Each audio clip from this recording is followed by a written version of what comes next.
All right, guys, welcome back to the Spin Zone podcast with me, Cake Eater, and we also got Vile. How are you doing today, Vile?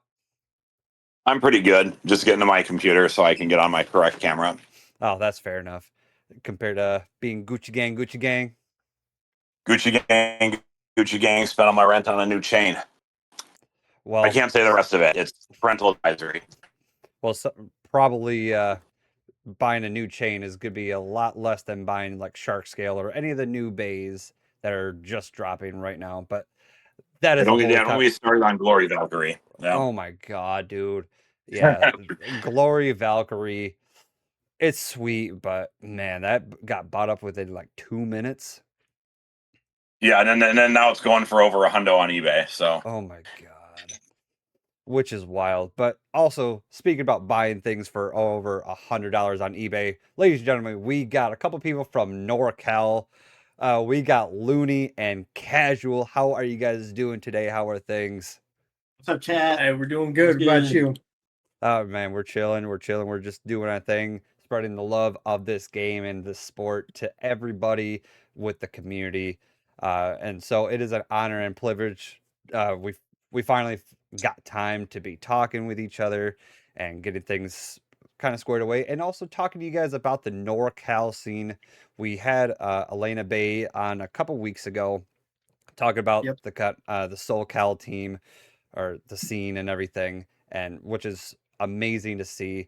But now we get to hear about the NorCal scene, and those are two different kinds of dogs, if I'm not mistaken. Am I right, guys? Two dogs. Yep, Yeah, yep. yeah. That's a good way Okay. of putting it. Yeah, They're kind of like two whole countries away. Yeah. is. And it's just split down, just like San Francisco or San or anyway.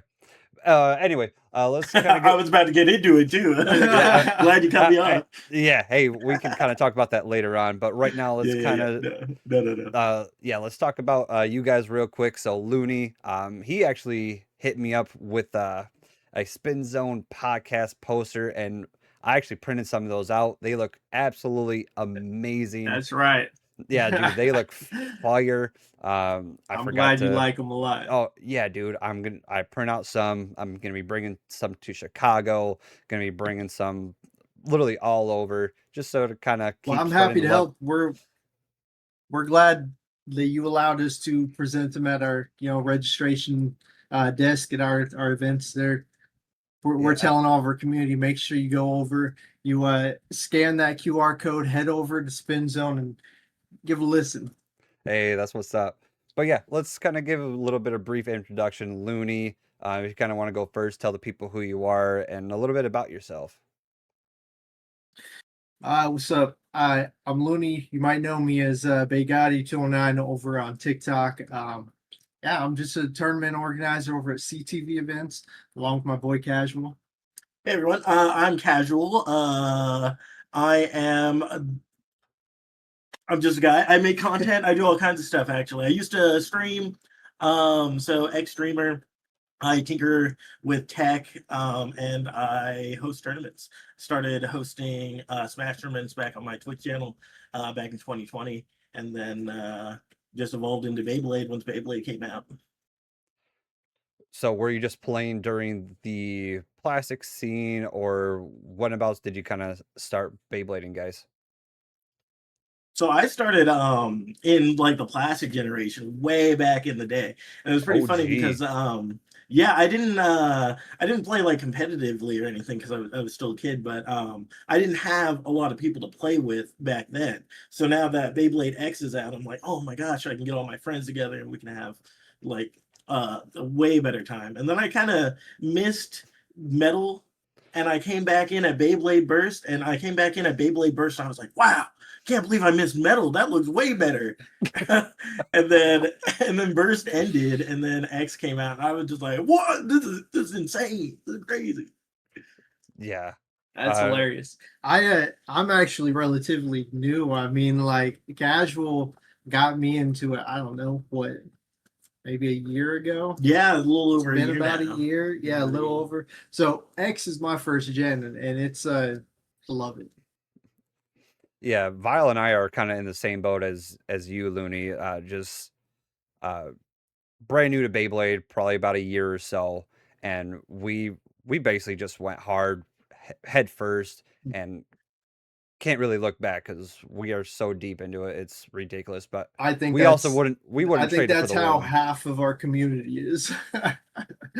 Yeah. I mean, Yeah, yeah. No, there's a lot of new players too, and that's what's awesome Yeah. is like the game. Like I said, when I was a kid, like going to an event or something like that would be like impossible, and now there's just like sold out tournaments every week, and like every day, every day. It's and I crazy. think that's, I mean, like, you also got to go head in with Beyblade. I mean, in order to compete, in order to play in general, you need at least 3 bays. You're just gonna keep going, keep going. You go to store one day, and then you're like, you know what?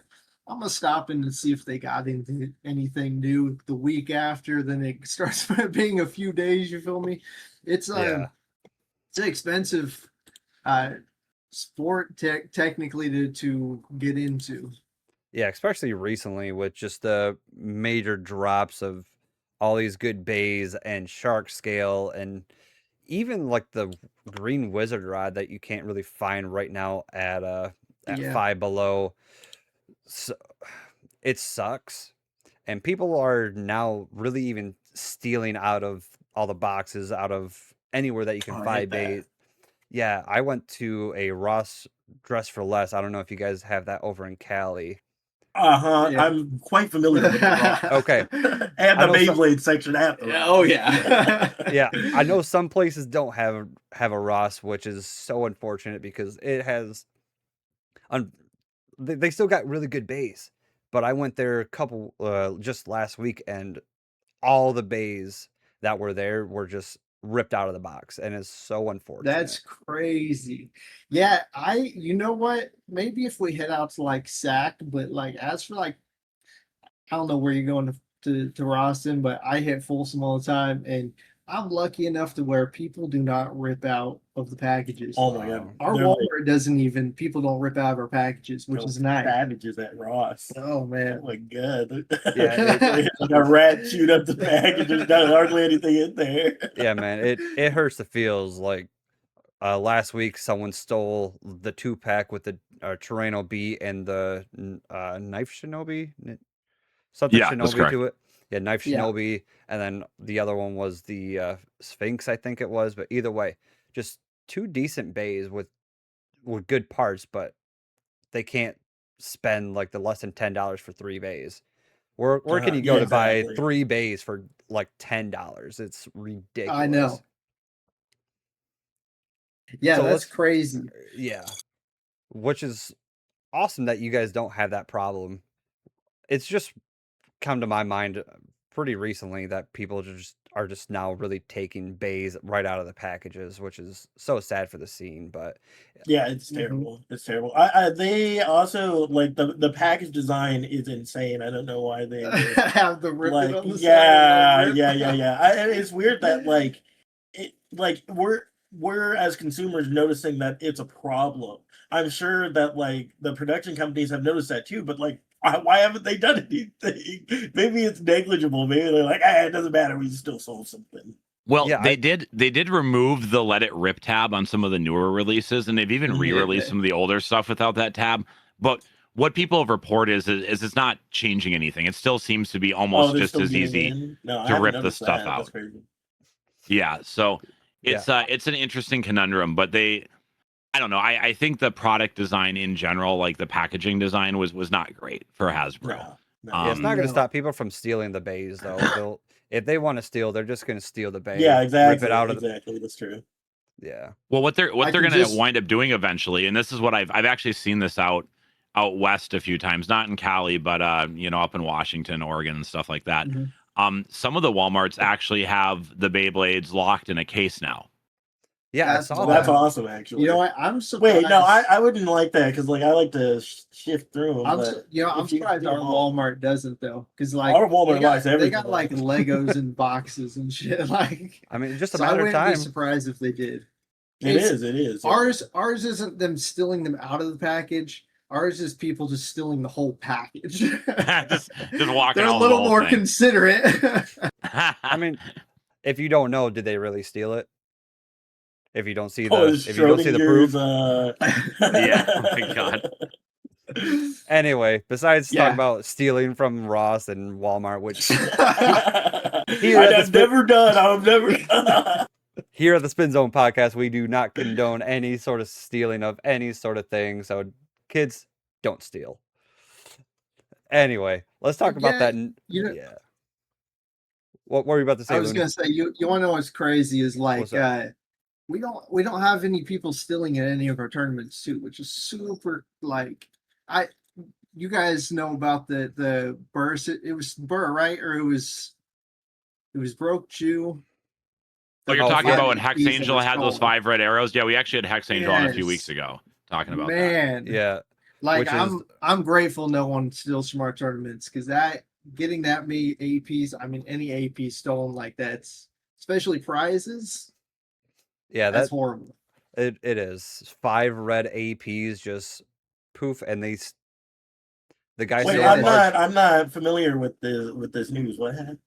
I'm out of the loop here. So North Carolina had a really big tournament about a couple weeks ago, and the guy that was organizing it had just all the prizing were like any sort of APs, the red one or the blue one, Oh, that's and crazy. yeah, it was a really good prize. So he had 5 red APs just sitting out right on his merch table and everything, and someone just did their little 5-finger discount. Oh no! Yeah, That's crazy. yeah. If you guys haven't heard any of that, go ahead and listen to that episode a couple weeks ago. Something about North Carolina, definitely worth a listen. It's a good Crazy. listen. Yeah, That's crazy. it was so sad, and the guy is still at large. So, and I'm really sad to say they probably would never find him. But hopefully, No. yeah, they set up a But I GoFundMe mean, page. He won't even have him Yeah, by I was then. gonna too, say even the if they need community's it. so sick though because they didn't the community help on GoFundMe. Yeah, the GoFundMe, and I raise believe they all of reached the it. prize money back. Yeah, I think they did reach it No. if I'm not mistaken, or at least got That's- very Yeah, I mean, close. That's amazing. Yeah, they either reached it or were within a few bucks. So it was pretty cool. Most people in the Beyblade community, I think, are good people. There's Yeah, definitely. whether I like or don't like all of them, most of them are decent human beings. Unfortunately, you do get once in a while get someone who is just a thief, and they're just gonna do whatever they want, and that's unfortunate. They're just awful But people. well, yeah, I mean, listen, I don't want to be too judgmental. I know people steal for a lot of different reasons. I don't think it's right, but do I care if someone steals a loaf of bread because they're hungry from the Walmart? Ask Aladdin. I'm a little. I don't know. I have thoughts on all that, but anyways, most people are very good people, so it's a shame when stuff like that does happen. But it seems to happen less in Beyblade than it does in other communities. All the time in Yu-Gi-Oh and Pokemon. I mean, you guys have seen the videos of thieves just running into stores, busting open cases with baseball bats, leaving with $100,000 in product. I mean, it's absolutely insane. So I'm glad we're not at that point in Beyblade. I wish there was no thievery at all, but overall, I feel like we have it pretty good in comparison to some other collectible games. Yeah, definitely. Yeah, you're not wrong. Didn't one of our card stores just get Yeah, robbed, one of our 2 days ago? Yeah, we're in a really Crazy. rural area, dude. There's not a whole lot of robbery or anything that happens out here. It's like you got to drive everywhere, so it's crazy. You can't even run away from the crime. You'd have to get the car. But yeah, on Main Street, I think they got hit. They took a bunch of cards. So can you imagine if Beyblade community was like that? We have it lucky. Yeah, very true. Like you said, every now and then you get that one little rotten apple that takes something, but yeah, then it just makes just the whole community kind of look bad because who knows on if that person that stole all the red APs was an actual player, if it was a student, because it was at a community college at this point, if it was a That's true. student or who knows, anyone in between. But anyway, let's kind of get off of that topic because we kind of dig deep into that on that episode of talking about that tournament and everything in when we were talking to Hex Angel and everything. So definitely go ahead and listen to that episode as well. But now let's kind of dig into the NorCal scene and everything. So, how did you guys really start bringing your community together, or did you just come across this community, or kind of go about your journey?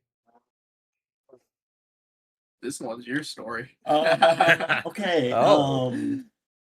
Yeah. So, last year, I busted out the Beyblade Burst, and I was like, "Wow, this kind of sucks." Wait, new Beyblades out. Let me get the new Beyblades. And so my roommate, he actually went and he got a couple because I was like, "Man, I can't get them because if I get them, it's gonna start this whole thing. It's gonna And it start did. this whole thing." And it did. It did. So It was I got into inevitable. it, and then I was like, you know what? I got to go to a tournament. I got to do it. Just like I want to do it as a kid. It's still around now. It's better than it's ever been. I just got to get out there and I just got to play. I just want to play. And so I went to Sacramento, played in a bunch of NorCal tournaments, and I just had a blast. I loved how it played, and I was like, okay, now I want to have some fun with it. So I started hosting house parties, and I'm a party guy. I just want to have a party every now and then. I thought this would be a good way to get everybody into the room. And so, we're drinking, playing games, having a good time, and then it just kept getting bigger. And I'm in like a 2-bedroom apartment, and we're cramming like 12 to 15 people into my living room to play on one stadium, 5 rounds of Swiss till 3 a.m. Starting at what Right? point? That's wild. And starting wild. Starting at like probably 5 was- p.m. or something?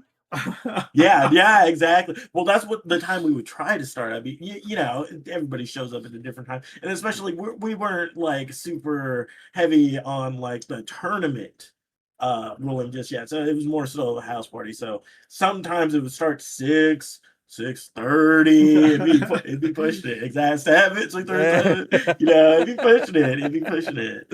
And then it just got too big.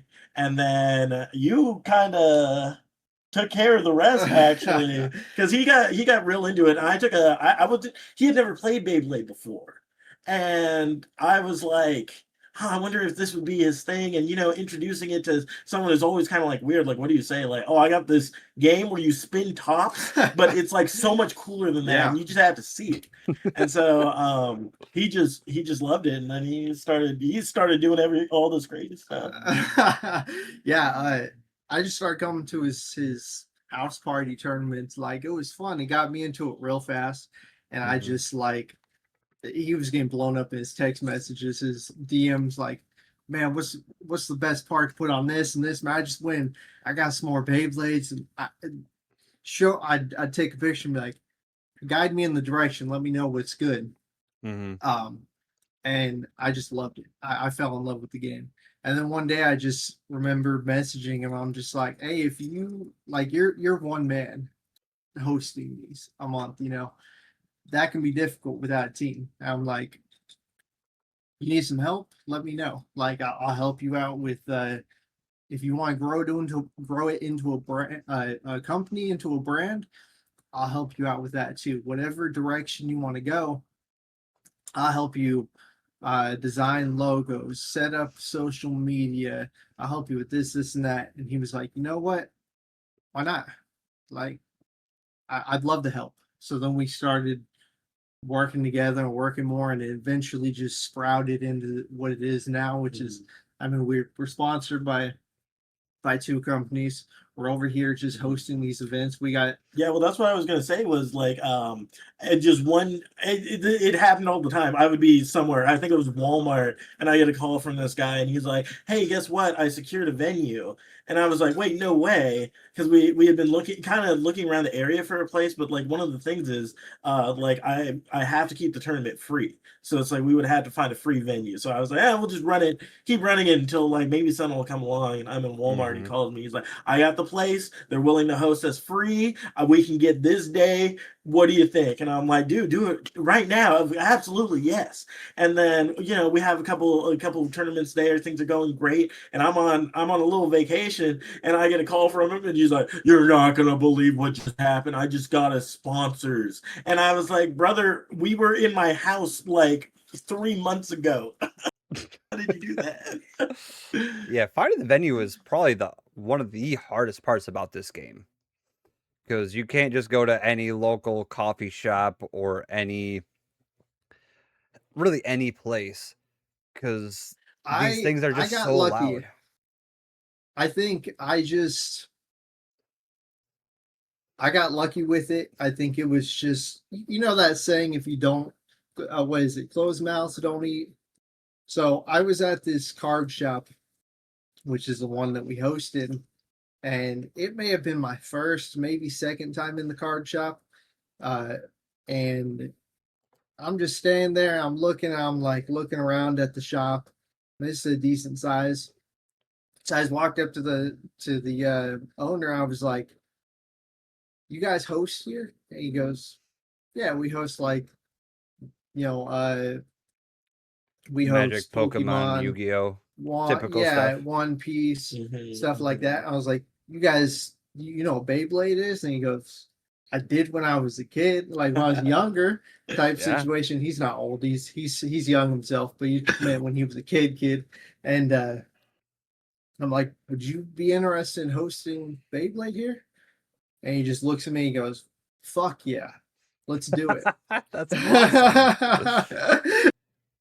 I was like, cool. And then he called me 5 minutes later, and I was like, "Oh my, what?" Yeah, that's Yeah, and then incredible. it was me being willing to ask and put myself out there. Yeah. It worked. I was You- like, so I got Mhm. the shop owner's number. I got, of course, I got Casual's number. I'm like, I put us in a group chat. I'm like, "Hey, let's set up a business meeting," you know? Mhm. Yeah, he has taught me, like, anything you want, literally just ask. Just say, "Hey, do you do this? Can you do it?" Because, like, I mean, really, they're just gonna be like, "No, we don't do that," or they're gonna be like, "Yeah, we can do that." And it's like, all right. That's all you Yeah, gotta do. yeah, And just shoot your yeah, I shot. set up a business meeting. Yeah. Yeah, I set up a business Mhm. meeting. We described, you know, our events, what we expect, what their expectations are. You know, and it fell in line. I think the next month we were hosting there, and now we're expanding out, so it's doing good. We got another host that's going to be hosting under another TO that's going to be hosting under CTV events in other cities, and yeah, we're just working on building it. Yeah, absolutely. And that's probably one of the hardest parts about probably just this game is just keep building it and just starting a community just in general. But once you do have a community set, it is Mhm. fantastic. Like just the love and the support. Like we were talking about uh behind the scenes before we push start. We have an event coming up this weekend, which we are going to be talking about later on, and that filled up within 45 seconds at Oh my least. god. A cap of That's 32, insane. and it filled up in less than a minute, which is remarkable for like the Minnesota scene, but also just shows how great the Beyblade community is altogether. And you guys kind of had something around that with one of your last tournaments, if I'm not correct, that it filled up within like a half hour or something that you said. Uh, no, I think it filled up within a couple hours, but yeah, we raised our registration, and we're like, let's do it this month, and we just sent it out there. I think within a couple hours, it filled up. Yeah. I And checked back because I had posted it on our various channels, and I was at work, and then I don't even really know how fast it filled up, but a couple hours later, I had checked, and both in person and online signups were capped, and I was like, "Whoa, how did that even happen?" Yeah, it's just remarkable to hear. So Vile and I actually had the opportunity of going to Canada. So I don't Oh, know about a couple weeks ago, which was a yeah, wonderful experience. It was a experience that him and I will probably never forget.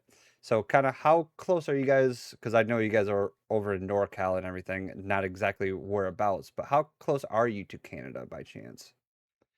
We got to be. I'm not great with geography, but we got to be like 2 states below, right? I know there's Washington. Oh yeah, I forgot about Washington. Everyone forgets about there's Washington. 3 states. Yeah, I know. It's like Two or 3. I don't know. I don't didn't know there'd be geography. Yeah, I guess I suck also geography. Anyways, hour-wise to get there, we're talking probably well over. Bro, if we drive for What, 10 14 hours, we're hours? still in the same state. Yeah. Oh, so Yeah.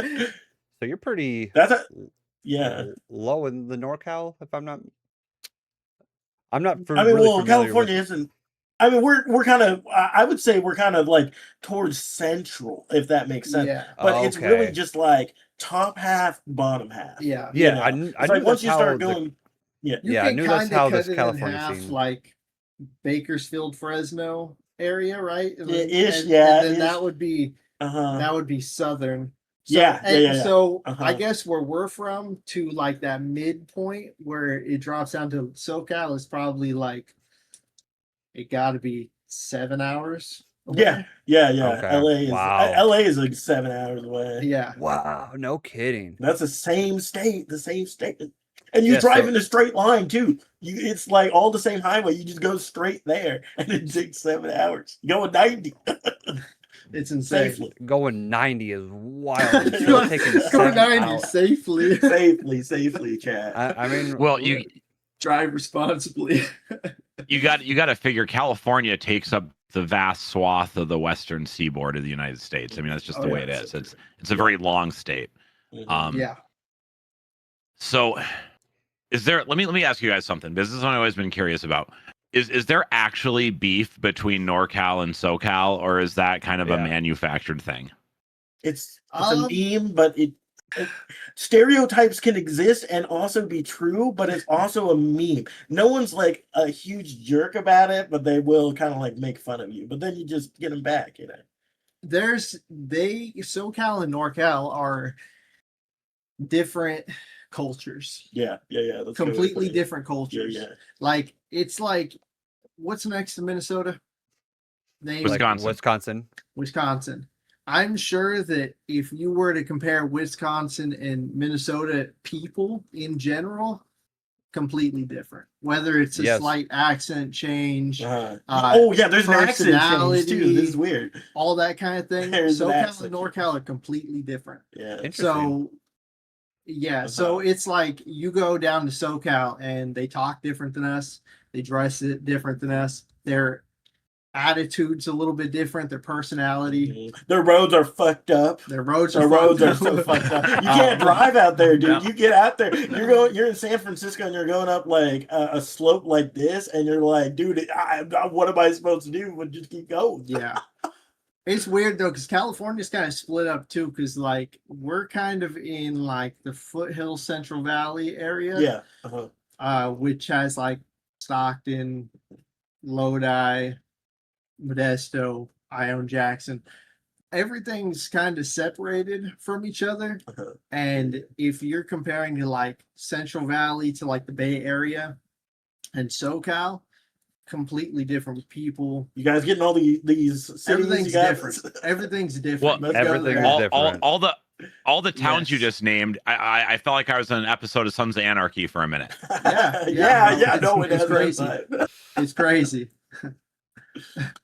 Also, what I hear is the NorCal scene is more superior than the SoCal, but I'm also hearing that SoCal is more superior than NorCal. So I can't fully speak on that. All right, we are really good up here, but I can't fully speak on that. What I do know is California the GOAT. Damn, shots fired. So it's the whole. You heard both because it's the whole thing. No, what I can say though is like we both got our own personalities up here. Mm-hmm. Yeah. SoCal has really good players. Really They good do. players. They do. They get to play. I feel like SoCal gets it's more condensed. Sacramento, so they get to play a lot more. Sacramento in specific, not just NorCal, but Sacramento scene is very, very good. I hear their teams are like crazy good. And we actually have a few players who come to our tournaments in there. And let me say they are very good. Great players. I was Like, actually when going to ask about that.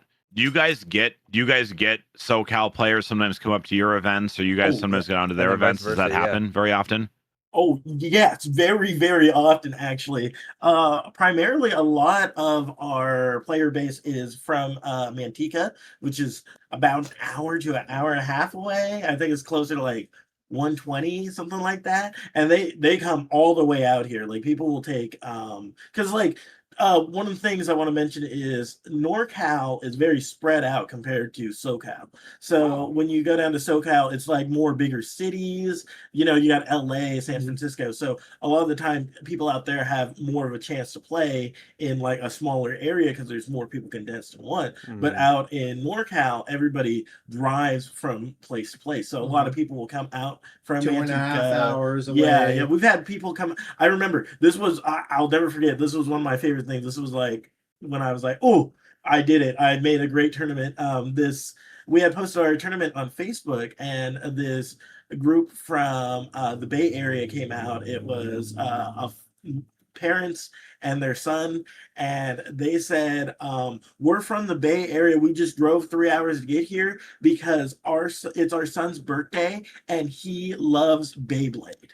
And I was like, thank you so much for coming. That's everything. And then we had since then we every now and then we'll have players that drive like 2.5 to 3 hours out of their town to come play, and it's incredible. And it makes me feel so good that we can spread the game so far, and people are willing to go that far to get it. Definitely. Yeah, your guys' scene is pretty top notch compared to a lot of the US though, between just both the Nor and SoCal scene, which kind of brings up this question coming from TikTok.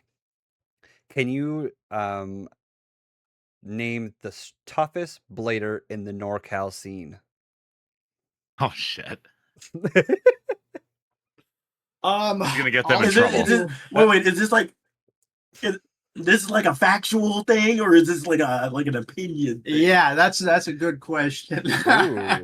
Because I don't know factual ranking wise, but I have a player in mind that I would like to say is a phenomenal player. And I would put him, if I'm looking at bladers, like I'm talking about like number 1 to 5 is probably first in my book. Me, right? Because Damn. you can say me, right? You gonna I'm say not him? gonna lie. Every time me and him go up against each other, it is a fucking match. Like, It's a good match. lights get dimmed all the way. We got the music going up loud. You got paparazzi.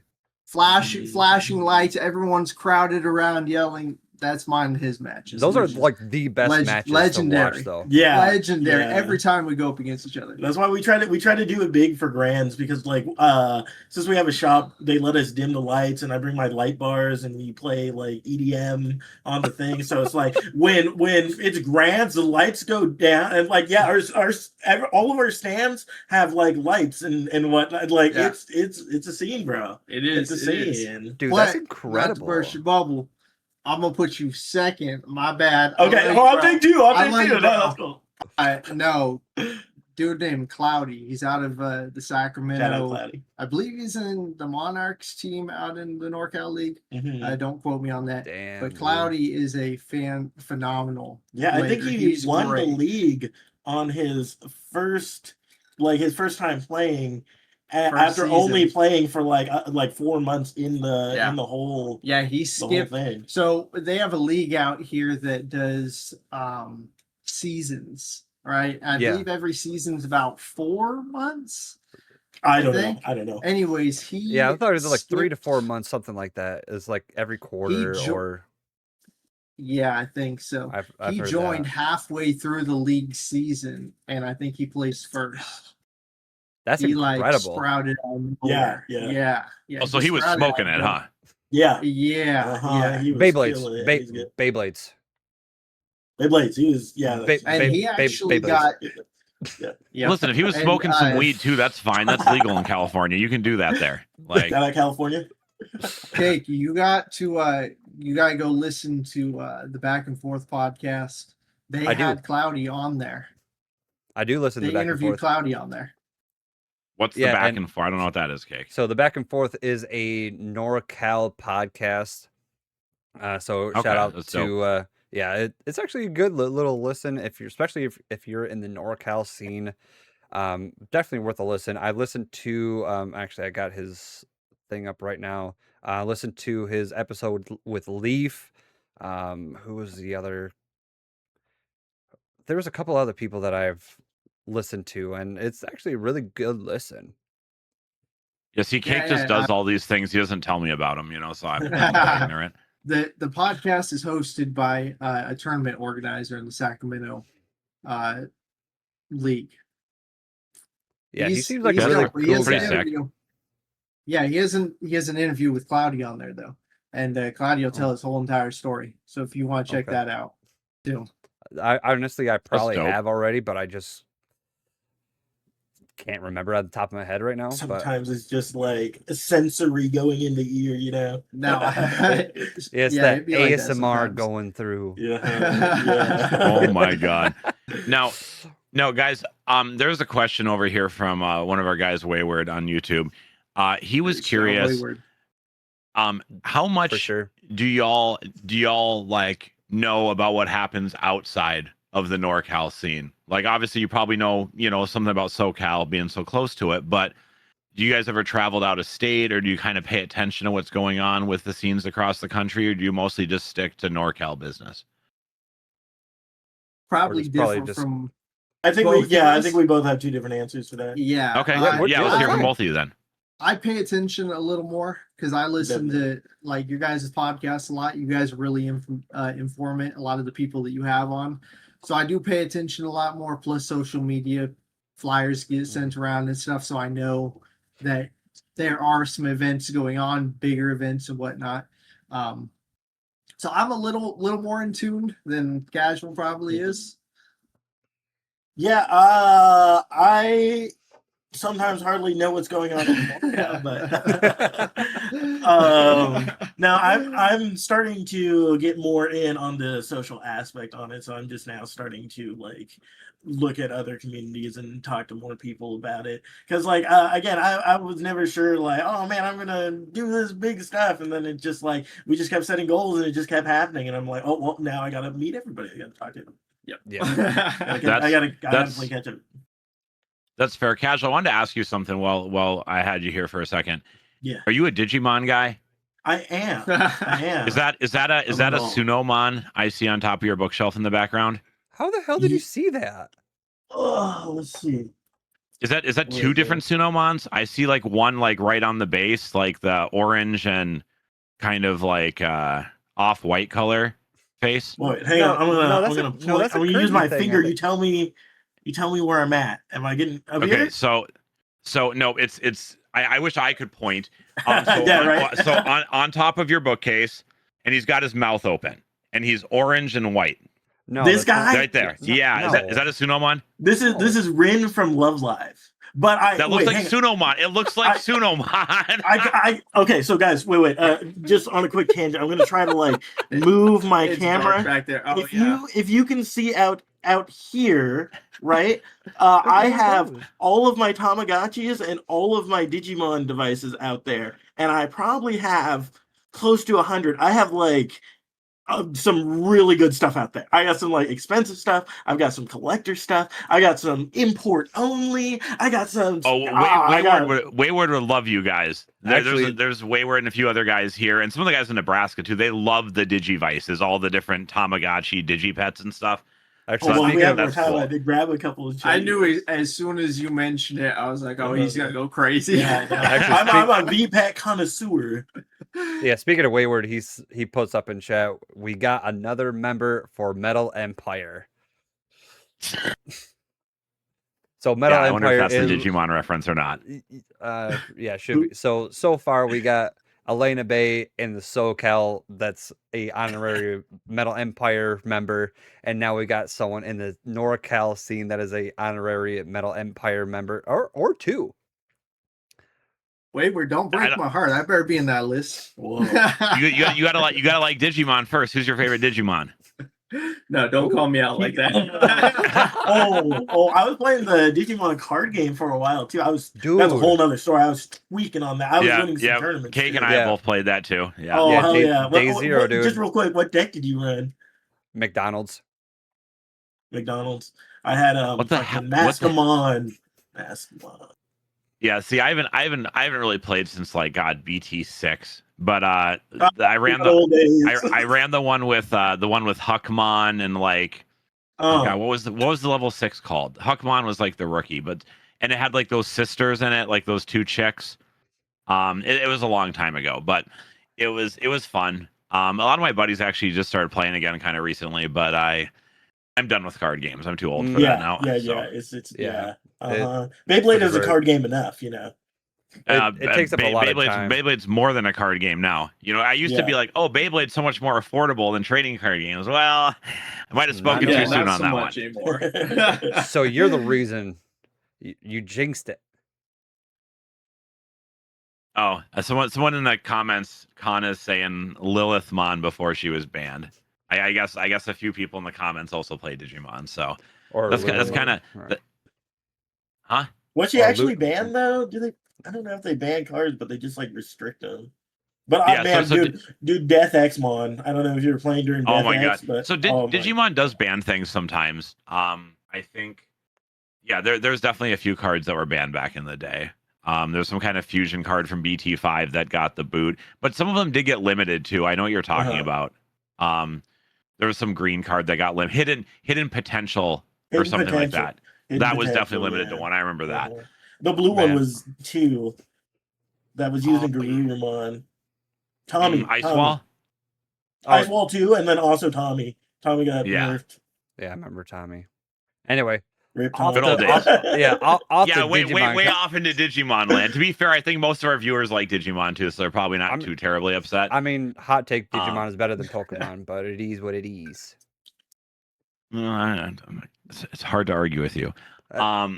So guys, I had a question here about now you guys talked about, you know, Northern California, Southern California, different cultures, different accents, you know, kind of different ways of looking at things, you know. Is that the same in Beyblade, or does Beyblade kind of bring everyone together, or do you guys feel like you do things in Beyblade differently than SoCal does? I think Beyblade's a really good way of bringing people together, because within our community, we have a variation of people that show up.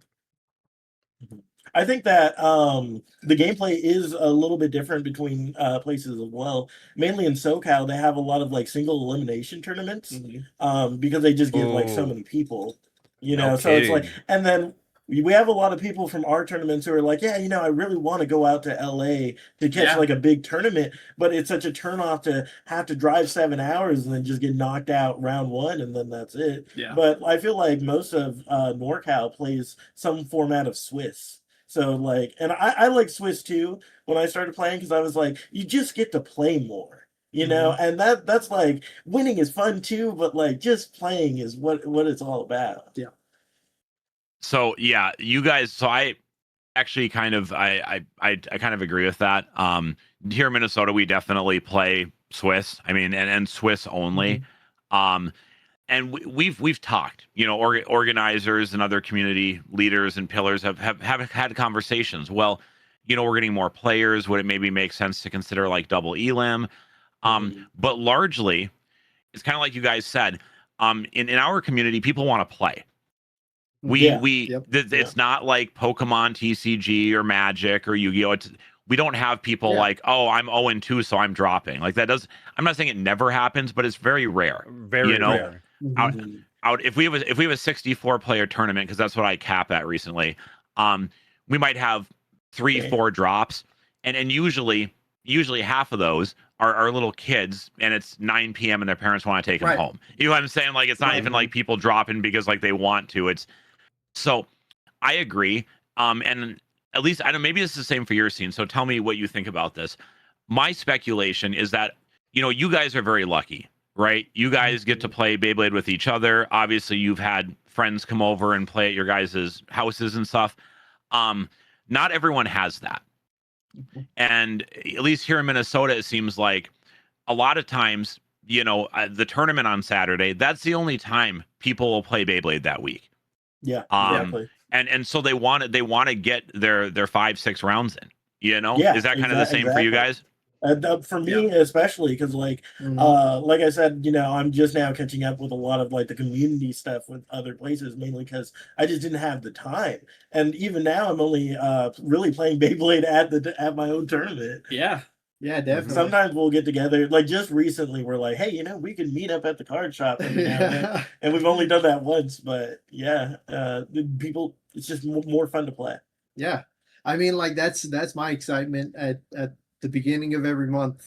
I get to go out there to the tournaments and actually play. Mm-hmm. I mean, I practice at home every once in a while, but it's not the same as actually standing at a tournament. Yeah, and actually having different people to play with, different outcomes. Yeah, you know what I mean. So do you have now, a big question? Go ahead. Do you have organizers that do set up like Sunday through Saturday tournaments or free play or anything else like that out over in NorCal scene, or is it mostly just like a weekend kind of thing? They definitely have tournaments during the week. It is centralized on the weekend. It's kind of rare to see just like a Beyblade day for people to just come and play. Usually it is set for the tournaments. But yeah, I would say probably like almost any day of the week I can probably drive. So, and this is another thing too, this is probably sound crazy. I can drive anywhere within 2 hours to catch a tournament. But that's kind of a normal driving distance out here for a lot of people. Yeah, because we actually have people in our community that show up and they had already hit maybe 2 other tournaments that same day, and then they caught ours. Yeah, Far Warrior went to like he went like Friday. He went to our tournament Saturday, and then another in I think San Francisco on Sunday, and then after work Monday he went somewhere else. Yeah, and last tournament or the tournament prior, it's a lot of traveling. Yeah, he went to, I think it was one tournament in the morning, and then he doubled back as soon as he was done and headed over to our tournament. Like, and Cloudy was late that time because he was finishing up another tournament that I think he won. Boy. He's like, I just finished like winning a tournament. I'm on my way, guys. I'm gonna be late. I'll be there in 20. Hey, I just won this tournament. I'm gonna come back and win another one. So just save me a place. Keep the hey, Wayward's done that before. He won 2 in the same day. Yeah, he did. Speaking he won. Well, yeah, we're gonna get to that, but yeah, Wayward won. He won a Kuna's, one of the events he'd held at Dreamers Vault. Remember him and Sam had the events on the same day. So Wayward won the one in the morning at Dreamers Vault, and then went and won Sam's later on in the day at Kraken. So yeah, that has happened here. It's wild. Now speaking of Wayward, he what was it? Dreamers Vault. That's a cool name. It was a fine venue. That's what I'll say. I'm gonna keep it professional on the air. Okay. With that being said, Wayward would like to know, being that you guys live in, these are his words, the Sunshine State. Yes, do you guys ever have outdoor events? There are some people who host outdoor events. Us personally, we haven't yet. I think everybody, as much as possible, tries to avoid it. Yes. Unless it's just like beautiful out. This is the thing. We don't know what to expect here. So like we could host for next week or the week after. For all we know, it could be raining or right now it's probably like maybe 95 here. Yeah. But next week it could be 120. Yeah. And then there are also there's a shop that we go to, Greenland Comics, over in Sacramento, and they have they let us use their outside area for Beyblade. Ethan and NorCal scene have their tournaments there, and it has like it's like attached to the shop, so it's kind of got like a thing over it for shade, and it's awesome. Last time I went, it was so hot, and so people like brought watermelon. They bring like fans and water. It's incredible. It's great, especially because like you're outside and you're gonna need it. No one goes like unchecked without water or anything. It's great. Well, that's really cool. I wish Minnesota, we have way too short of a season where we can be outside. And it's the same thing. You just never know what kind of weather. Yeah, We could literally Yeah. get rain, sun, wind, and snow all in the same damn Yeah. day. Welcome to the Midwest. it is strange. We can have 1 week, like in June's a really wild month. You can have 1 week where the other day the high was like 63 degrees, okay? And the low wasn't crazy low, but it was like 50 or something. And then like the next week it'll be like 92 degrees. It's the same here. The same. Same here. And you just can't predict. And then especially if you're trying to schedule something, 2 weeks, a month out, you want to give people time to prepare and get ready and stuff. You have no idea what the weather's going to look like. And even sometimes the day before it's telling me it's going to rain, and then the next day rolls around and that sun just won't quit shining in my eyes. So like, Well, it is funny tough. because it's the same week. It was the same way here, but not the entire year. We do have like when it's summer, It's summer. and it's summer for It's like summer. what, maybe 4 months or so. Yeah. And then the it's rest only of the summer. year after that is like sporadic. You don't know if it's Yeah. gonna be sunny, raining, snowing. You never know. It is good to have the option, though. I think there's a lot of areas around here that would let most people just do it. So that kind of like eliminates having to find a venue host. But then also, since we have a venue host, probably just use our venue host, unless Yeah, it's might- a beautiful day or something. Yeah, might as well. Yeah, speaking about your venue host, do they have any sort of like Hasbro or TT products that you guys can buy, or do you guys have vendors at your tournaments, or what do you guys have for products over there? Well, as for our shop that we host at GP doesn't have any Hasbro or Beyblade or anything right now. They've been talking about getting some in stock for us. So that way, day of tournament, maybe we need something. Who knows? Maybe we need a rush from Wizard. They might have one in stock. They talked about getting some 3D printed stuff from Casual, deck boxes and whatnot. But that hasn't came into play yet. Basically, what we have is like I'd say they're Walmart for the most part and buying offline. Yeah, I would say Okay. our host is currently looking for a distributor. Mhm. Which is really hard right now given the shortage. Yes. Even established businesses like Bays and Bricks and Mall of Toys are having a lot of problems Yeah. getting inventory. I know, like I actually watched a feature. I think it was from Left Spin. I could be wrong, but I think it was the other day where he had an interview with the guy who runs Bay Warehouse. If y'all are familiar with that cool. site, Yes. and Bay Warehouse right now seems to have like a little more inventory than some of these other places, but the owner revealed, and this is pretty telling if you go look at the prices on some of the stuff, he's sourcing a lot of that off the secondary market in these Asian countries, not directly from distributors, which is why you'll look at Bay Warehouse right now and Dran Strike is $50, so yeah, the shortages are really screwing things up now, apparently. And the reason I wanted to lead into this was there's some questions here about apparently there are several countries in Asia now that are banning Wizard Rod and Shark Scale due to shortages over there. I think we're all pretty familiar with the Shark Scale shortage here. You only need to refer to eBay to see the $100 price tags on a Shark Scale nowadays. But even Wizard Rod, if you look at Bays and Bricks, Bay Warehouse, Mall of Toys, the prices on the Hasbro Wizard Rods are getting kind of out of control too. Now I know some lucky people are still able to find them at their Walmarts or Targets, or even better, Five Below for the green one. Yeah, the Five Below green one. Oh my god! But that's starting to dry up here in Minnesota. You walk into a Five Below now, it's Shadow Shinobi only. I mean, that's it. One or two, yeah. or nothing. And well, that's exactly right. So, and then in Asia, obviously they have the yellow Wizard Rod, which is obviously just an inferior build.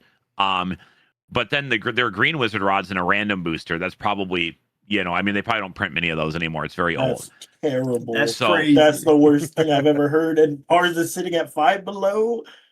Yeah, but so in Asia they're banning rod and shark. So I guess the question kind of comes around to how do you guys feel about that? And I guess the more direct question would be, is there a point where you guys would ever consider banning, let's not use wizard rod because that's a bad example for here in the US, but would you guys ever consider banning shark scale just based on its price? Is there a point where you guys are like, it's uncomfortable for us to ask new players to spend $100 on a shark scale? So, being casual, haven't discussed that. I do have an But- opinion on this, but I haven't we haven't discussed it. So this is going to be a new one. uh-huh. I see why you could ban, say, shark scale, for instance, right? Meta wise, everyone's using it. I think our last tournament, every Yes. deck had shark three. scale and an AP in it. And more. Yeah, and then it would switch. Yeah. And so I see in that aspect, right? As for prices, no, I mean the price of a Blue Coat AP is still gonna be 250, maybe 300, right? It's I'm not higher than gonna- that now. I think it's higher than that 350. now. And that's just the way the 350 market is, yeah. And 350 for the unfortunately, blue. that's just the way the market is, right? It's going to continue going up. We're not going to ban blue AP because the price went up on it, right? At least in my point of view. Can't speak for him. But what I do think that we need to do is scalpers are going to scalp. They're going to buy no matter what. Banning it, I don't see it doing too much of a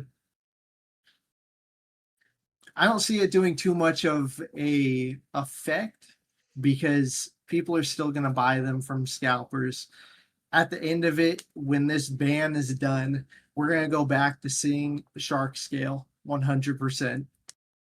I think, and this is kind of difficult to say because it's determined by the market, right?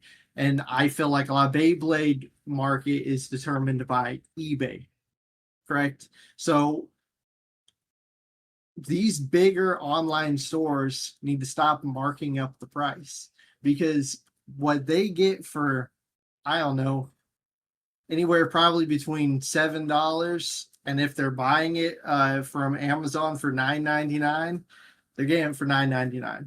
Instead, they're paying attention to what eBay's prices are, and they're putting them up for eBay prices also. So we're having to either buy from the scalper if he has a better price or the market, which is so banning it. I don't see it doing too much. We're not going to see it drop unless the bigger retailers, online stores and such end up dropping it down to a more reasonable price too. And once they do, those scalpers are going to stop because they're not going to be getting that $50, $60 for a shark scale anymore because these other online stores are selling it for $15 to $20. So scalpers are gonna stop seeing that larger pay ticket. They're gonna see it start dropping, realizing, oh, well, but now I can get a Bays and Bricks for $15.99, $20. It's not worth it to me, right?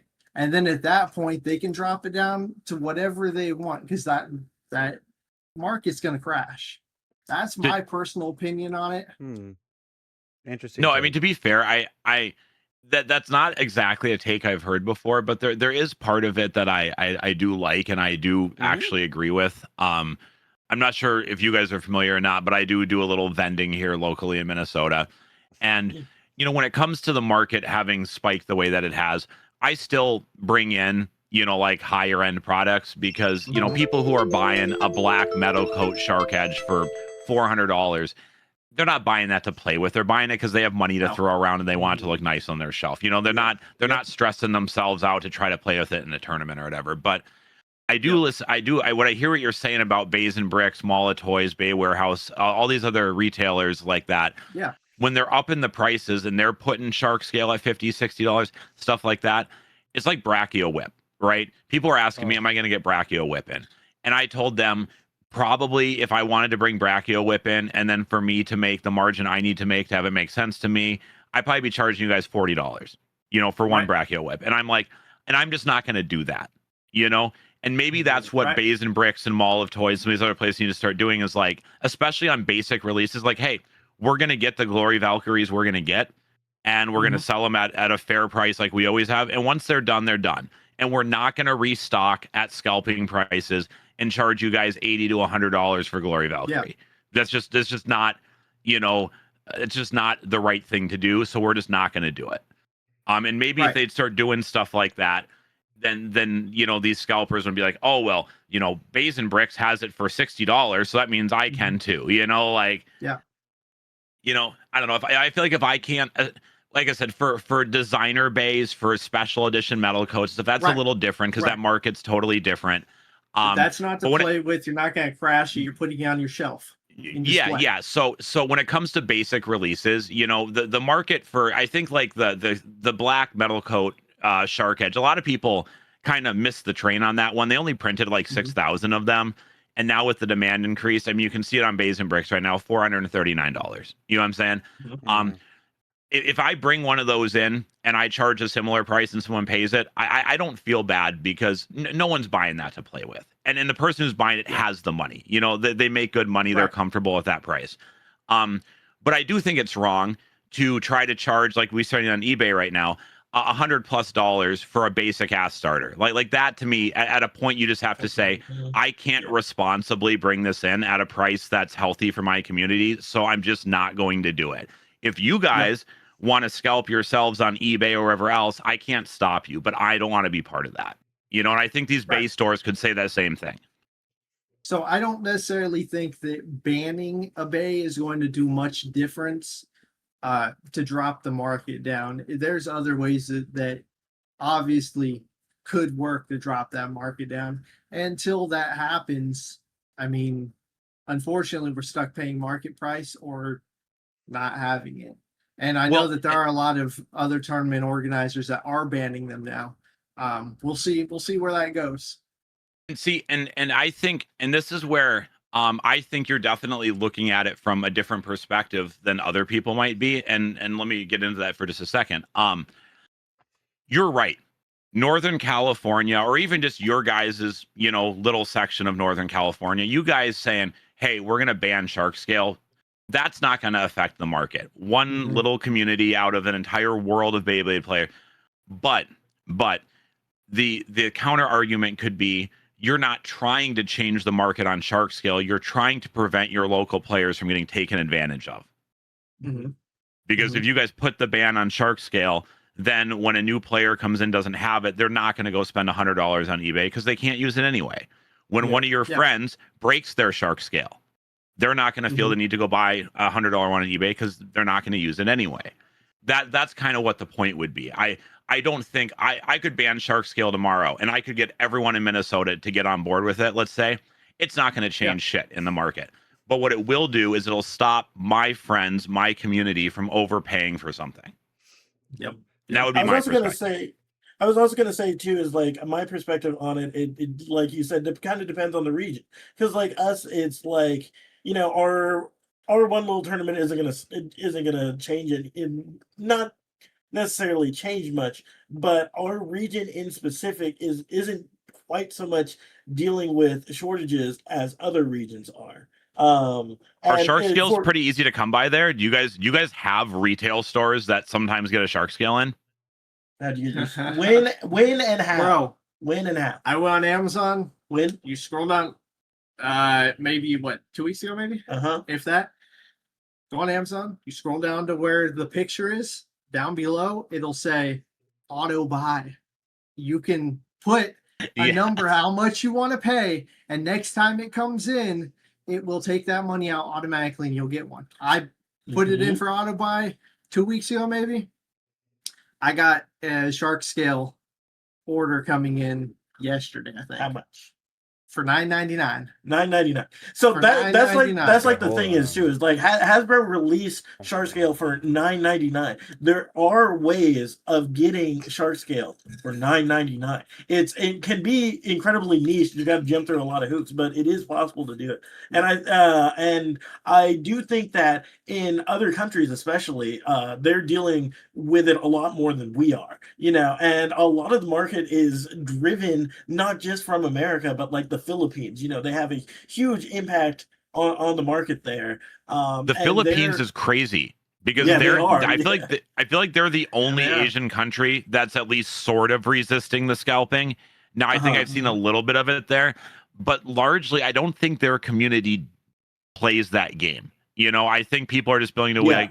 be like, you're a fucking scalper. I'm not buying from you. Fuck Yeah, off. yeah, exactly. And so initially, I had kind of like, because I had talked to some people on the Facebook global group, and they had mentioned this topic too. And initially, I had been kind of like, well, I don't really see the point of the ban. And then a lot of people from the Philippines were filling me in on their situations where it is impossible to get these things. Like, you can't get a wizard rod. You gotta gamble for the green one. You'll never see a shark scale again in your life.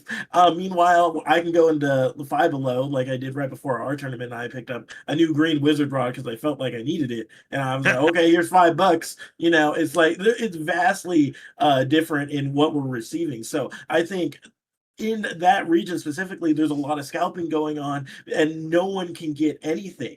And so it is essential for them to stand up to the scalpers and do something to progress it. I feel like here, if I were to put some kind of restrictions, it would be more of a detriment to the game than actually helping our players. Whereas maybe if along the lines I see per tournament basis that this is happening and disrupting everybody's enjoyment of the gameplay, then action should probably be taken, I would think. But I think it's mostly dependent on region.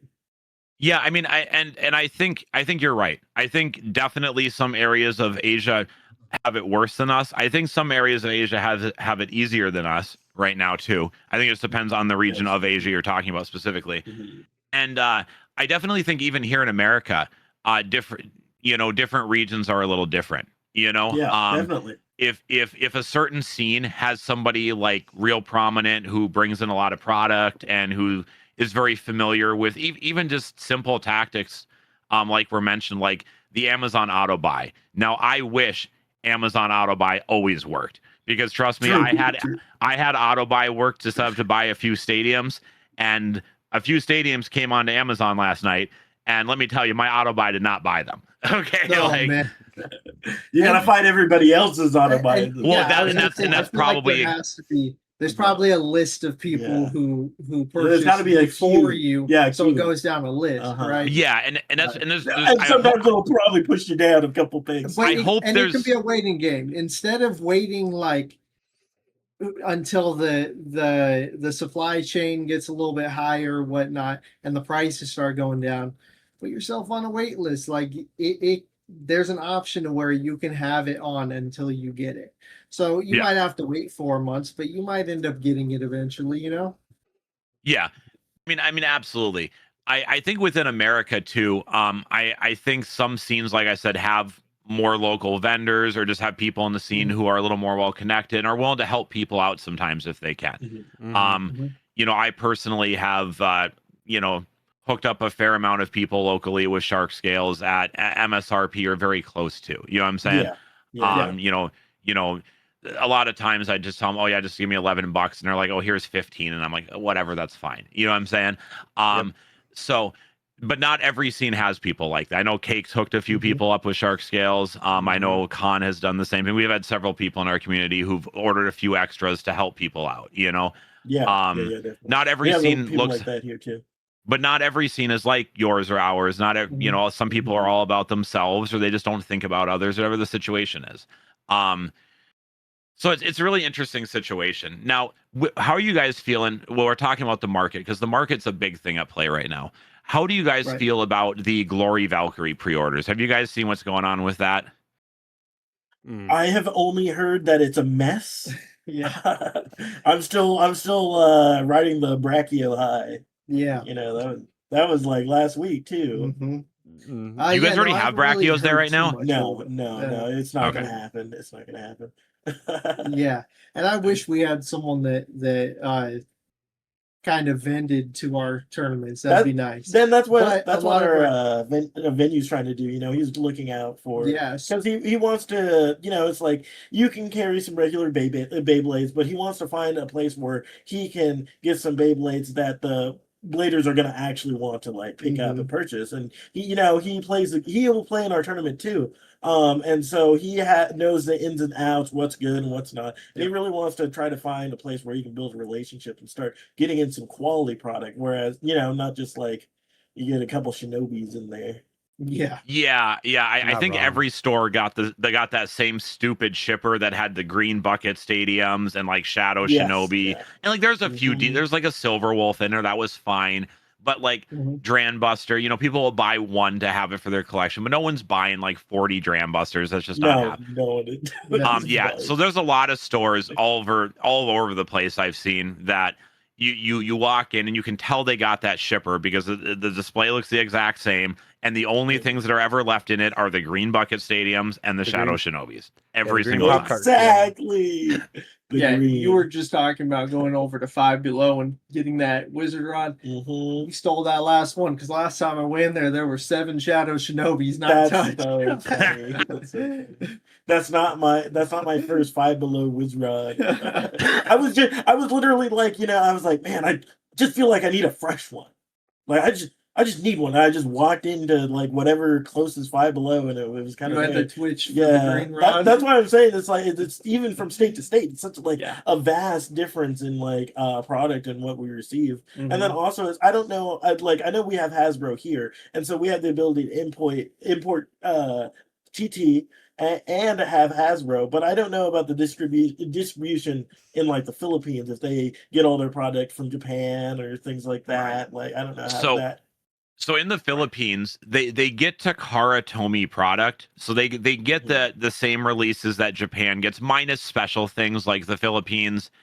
They don't have like direct distribution for things like Koro Koro, so Koro Koro exclusive stuff won't show up there. And I don't know if they have the Rare Bay Get app the same way that Japan does. I think they can use it the way that we do here, and redeem in Yeah. Japan and then use a proxy to ship it over. Right. But I don't think they have a Filipino region specifically on there. But what they do have is they do have direct TT distribution for all the standard retail releases. And I believe even sometimes the B4 releases, or at least certain stores can get those. But it's even though it's all TT branded, it comes through a company called Banky in the Philippines, or Banky. I'm not sure exactly how to pronounce it, but Okay, I might have heard. Okay. yeah, they're essentially like the subcontractor, I guess you might call it, that handles Takara Tomy product distribution in the Philippines. And I don't know if you've heard about this either, but it's actually created a very interesting scenario where official Banky tournaments, you can only use Banky branded stuff. So if you bring a Wizard Rod, you actually need to have your box from the Wizard Rod you purchased with the Banky sticker on it, showing crazy. yeah, when we had that, I mean, I'd already kind of heard about that on Facebook and stuff, but when we had the episode with the Third Bay Problem guys from the Philippines, they kind of got into that a little bit. It was a great episode. Very So you have the episode. official, it was, and you have the official Banky tournaments where you have to absolutely have those boxes. Like, it's crazy. I mean, they go all the way with it. Like, if you want to run like a red Cobalt Drake from the Infinity Stadium, literally, some mom was stadium box. yeah, literally, some mom was on the Filipino Beyblade Facebook group and was like, "Hey, my son's going to a Banky tournament this weekend. He's running a red Cobalt Drake. Do we need to bring that huge box with us?" And they're like, "Absolutely, you do. Like, That's you need to wild. bring that whole stadium box." That's crazy. It's so crazy. Now, conversely, though, you also have, I don't want to, I guess I'll call it the underground scene because I like to be cool and edgy. But then they have a lot of non-Banky tournaments in the Philippines where you can do whatever you want, So you'll have people who, will have bought things officially through Filipino stores and they'll have the Banky, sticker on the box. But they don't need the boxes, so they can do whatever. Some of them import that stuff from Japan or Hong Kong. And then also they will import Hasbro stuff too. Like, you better believe that they were finding all sorts of creative ways. There's actually somebody here on Marketplace here in Minnesota. And her brother, I guess she's from the Philippines probably originally. Her brother had come over because he still lived in the Philippines. He played Beyblade. He bought as many Sneak Attack stadiums as he could get his hands on locally, pulled out all the Impact Drakes and Hover Wyverns, and then brought them back to the Philippines and left her to try to sell the Sneak Attack stadiums on Marketplace for $5 a piece. All our Sneak Attacks. So yeah, so in the non-Banky tournaments in the Philippines, they will absolutely use anything they can get from anywhere in the world. And I don't know, it's so cool that Beyblade can be so global, but the market right now makes me really sad. And I think I'm hoping it makes everyone a little sad. Oh yeah, going all the Bays and Bricks and all the toy sites and Bay Warehouse and stuff, seeing everything sold out right now is wild. Yeah, and I feel like just like not super long ago too, we had a bit of a renaissance where it's like you could almost just go and get anything. And now it's like, man, stuff that like I don't even want, you can't get. You know? Oh yeah. I remember there's a brief window where people are telling me you could go on eBay and get a red arrow for like $90. And everyone was like loving it. And there's a lot of speculation. Hey, maybe it'll go down to 60 or 70 even here in a month once there's more supply. Nope. Went the opposite way. I'm pretty sure I looked the other day and no one in the US is selling the red arrow for less than like 170, 180 right now. Yeah. And they're going to be discontinuing the well, that is why, because I think they were kind of around like 140, 150, and then that announcement came out, and then they went up another like $40 overnight. So let me ask you guys this, because this is the hot topic right now. So the Glory Valkyrie sold out within a minute on Mall of Toys. There was some discrepancy. I don't think their timer on Instagram was adjusting itself to different time zones. So I do believe they put them live at 8 p.m. Eastern. The problem was I don't think that the timer was adjusting for Central or Mountain or Western time. And obviously that caused some confusion and therefore some frustration when the drop did happen. And it was a lot earlier than the more Western regions kind of expected. Right. Now, we've seen it on eBay, $100 kind of all day. Now, this is the direct question here. Are you guys going to go pay $100 for a Glory Valkyrie, or are you guys going to wait and see if you can find one cheaper? I am going to wait till Hasbro prints that for $10, and then I will put it in my auto buy on Amazon, and then they'll cancel my pre-order. Yeah. And then I'll get it some months later for the same price. But no, it's no, right? Like who would, unless you're like really looking to either. That's the problem though. A lot of people are like, I wasn't asking you guys like, to get some kind of like, oh, let's clip this for TikTok type of answer. I'm asking because if you look at, did I have that answer? If it was a pretty good answer. If you look at the eBay sales history, people are paying these prices. That's crazy. Yeah. Well, I mean, the answer is those prices. hell no, bro. But I think general, like, I don't know. That's so hard to say because like, what's difficult right now too, I'm stuck in my own head where I'm just like, we don't know how it plays. Yes. It's like, is it worth it? Because it's like Aero Pegasus. It's like, yeah, sure, all day, because like it's a collectible. It's an import. It kills in game. It's like that's easy, but it's like for me, and it's hard to get out of my own headspace. I can't justify it without like understanding how having it's been out and understanding it and just 100%. But we also don't know if it's good or not. That's what I'm saying. Yeah. So let me ask you a follow-up question, because I think this is important to understand how your guys' and probably a lot of people's perspectives change. If Glory Valkyrie comes out and it's just as good as Shark Scale is, I mean, it's really on that like S+ tier, and it's still $100 on eBay, and are you guys paying $100 then, or are you still going to hold out, do you think, for a few more months? I think I'd hold out for a few more months. Why not? I mean, like it's still going to be a good bay in a couple months, right? I might have to pay a little bit more. I might have to pay. I know that with this meta, who knows? But I might pay a little more, or who knows, it might drop down some and I might get it for a better price, or it might stay right where it is. I'm gonna pay it regardless eventually. I think I'll hold out. I don't think I've spent more than $40 on a single given Beyblade. But I also think it would be kind of messed up if the opposite were just as true. If it came out and it was just trash. Let's say it's just like, oh no, it's trash, it's garbage, right? Yeah. It's like, okay, well sure, but everybody bought it thinking it was going to be good, and now also no one can get it. It's not good, and also no one can get it. But because no one can get it, that might have the price go up. It's well, like, I don't know. Or it's just going to be bad, and then all the scalpers that end up buying it actually realize that it's mid, and no one's going to buy that shit. So now they're sitting on. Yeah, that would never happen. That would never happen, though. I hope that's how it works out. Yeah, now, me too. Now, guys, awesome. I wish, yeah. Fingers crossed. Now, Cake, I sent you a link to something. Can you pull up a web page on the screen for us real quick? Yeah. Cake, get on the Jumbotron. Right, Cake, the Jumbotron.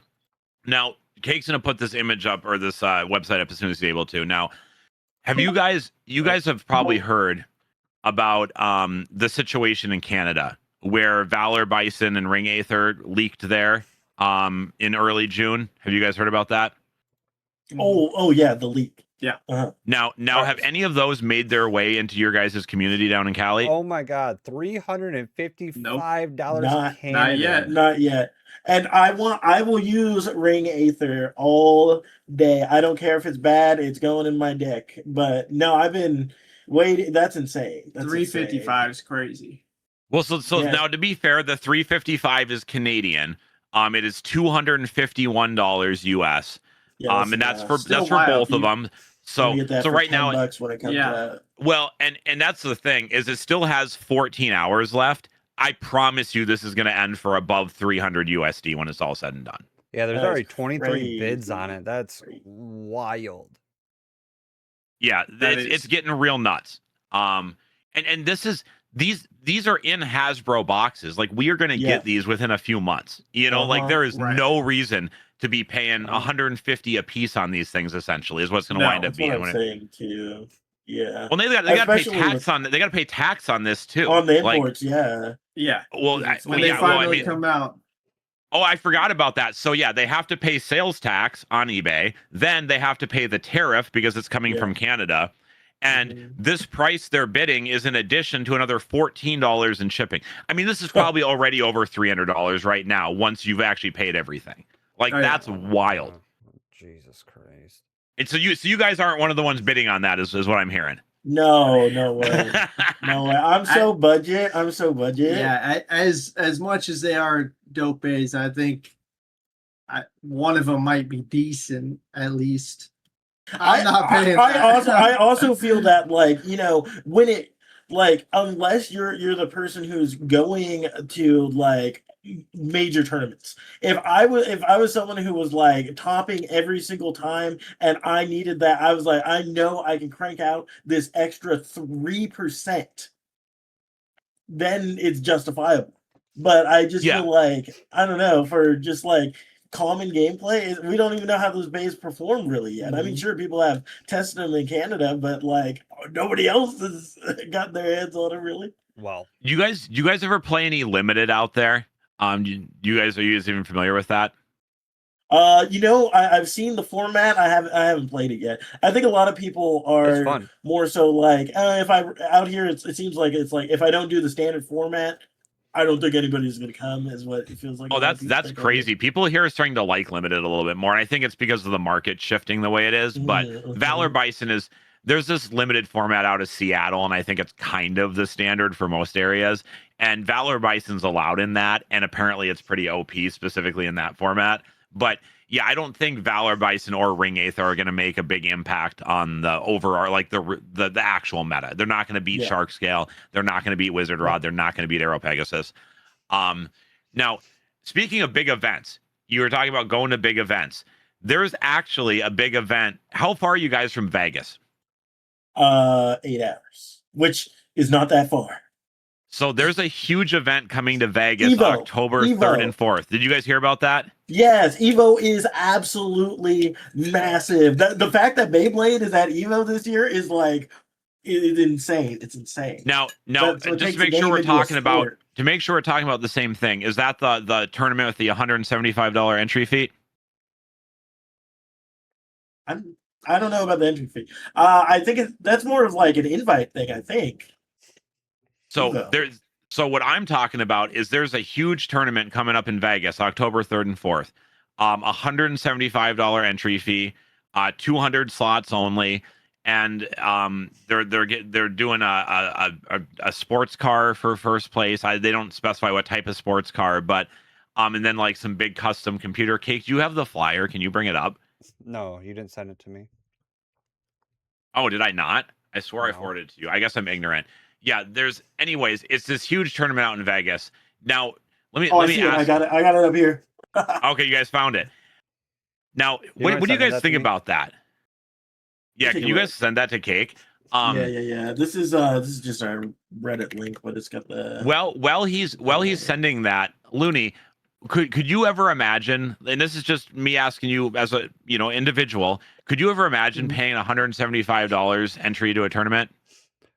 I guess it technically $125 because the entry fee for it is for the event is $50. So, but still That total prize got to be Yes, it's that prize $175 gotta to play be the event. great. yeah, total, yeah, because you need the $50 to get in, plus the event is 125.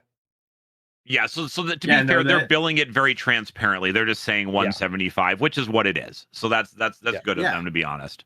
That prize pool I got to be mean, amazing. the prize. I mean, like custom wrapped sports car. That's pretty insane. That is crazy.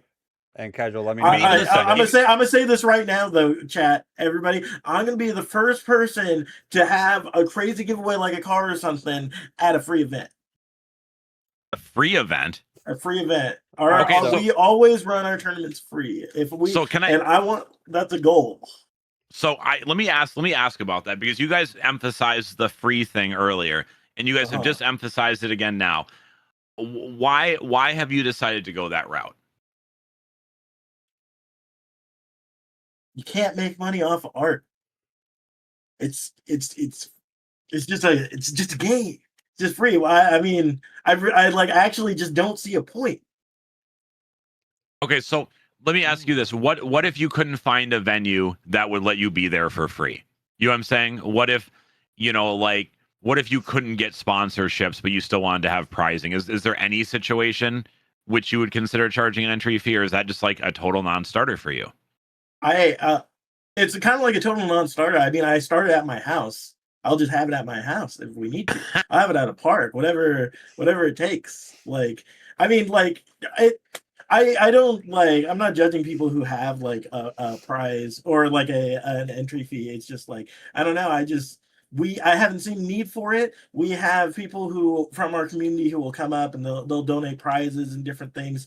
And if we'll just keep it going. We'll just keep it going. It's very important to me that it remains free, just so that people can just come and just play the game. Okay, so now I asked Looney kind of about a very egregious question: would he enter a $175 tournament?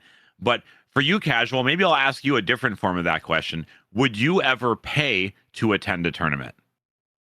Yes, I paid to attend tournaments. Yeah, I'm not against the prospect of people charging people because like venues got to make money. But what you're saying is for your events, you would prefer never to have to do that. Yeah. If in a perfect world, we will never charge for an event. In a perfect world, That's fair. I that's very commendable. I hope that most organizers are only charging what they kind of need to make sure the venue gets a cut and they can supply the prizing. But I do know that there's been some organizers who have, there's been some talk about profiteering. Yeah. So it's cool that you guys seem to have zero interest at all in being that way. no, and there are some organizers around here that they charge 15 sometimes. oh 20, yeah, that's crazy. you know, And a lot of our community has said too. Like if you go to like tournaments out here, when I started playing, it was like a $5 entry fee, and I was like, okay, that's awesome, that's perfect. And then it went up to 10, and a lot of them are up to 15 out here. And so if you're going on the daily, like you got 3 times a week you go to a tournament, that's 45, and then plus gas out here, it adds up very quickly. And that's What like is for 1 week. What is gas at right now where you all are at? 550 a gallon. Holy Damn. shit. Around that. Somewhere around there. Yeah. So Yeah. I just filled up yesterday, and I think around me it's about 350 a gallon. I So- haven't paid $3.50 a gallon Ever? in like 10 years. It's been a 10 years. You got to be more than that. My first Yeah. car. Yeah. I My listen. first car. I think we all know out west, because I've seen it out in Seattle and stuff, but especially in California is probably the prices are just higher. But I didn't realize there was a $2 per gallon discrepancy between what I'm paying and what you're paying. That is totally And nuts. if I'm not wrong, I think it just went down a little bit too within the past week. Oh, And I so it wanna was say higher was before. around- Oh yeah. Okay. And that's where we are. Where we are is we're decently good on gas compared to a lot of California. Like Oh, boy. if you drive out to the Bay Area, you drive out to LA, you drive out to some big real major cities, you're paying probably close to double, not double, we're paying but an extra $2 on top of that. That's nuts. Yeah. So for a short period, gas did go over $4 a gallon here in Minnesota, and I'm pretty sure we're about to have riots in the streets. I mean, that's just not acceptable here. I don't know how y'all put up with that out there, because Yeah, no. everything out there is higher, isn't it? Just everything. I think it also this is going to sound crazy too. It depends on where you go in California. Since we're in Okay. a rural area, things are a little better for us out here. But in LA, where it has a lot of people like condensed and like a lot of like the better jobs are out there per se, they tend to charge higher for like groceries and other things and gas. So like we're 550 is like on the low end for California. Yeah, you guys are like, oh, 550 ain't so bad in comparison to what they're doing. And that to me sounds crazy, because if somebody told me gas was 550 a gallon, I tell them I'm not going to organize Beyblade events anymore, because I drive a little bit over an hour to host each way. And I think that's one no. reason. Yeah, I think that's one reason Casual's very strict on that. And I respect it so much, because we are having to pay a lot. Like not everyone has the privilege of being like, oh yeah, I'm going to go out to a Beyblade event and spend a whole bunch of money, or let me go to the movies, or let me do this and that. Yeah. It's expensive out here. Mhm. And a lot of people are living paycheck to paycheck. So, I mean, if they can come out and escape reality of life for a little bit and have fun with some people and win some free prizes, why not? You know? Yeah, right.